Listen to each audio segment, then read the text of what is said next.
Bom, hoje é dia de 18. Dia 18, estamos na Quinta da... Não, Quinta da Boa Vista Tá longe. Na Floresta da Tijuca, Floresta da Tijuca. É tudo mato, então... Não, que animal. Estamos aqui nessa paisagem linda.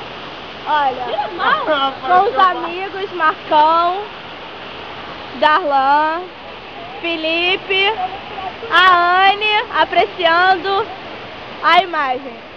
Bom, a Anne tá tirando foto hoje, esse milagre, né? Nojenta, porque nojenta nada. Mas a imagem, cara, merece, olha só. Muito lindo.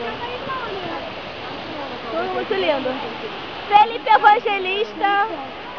Esse é meu amigo, tá, gente?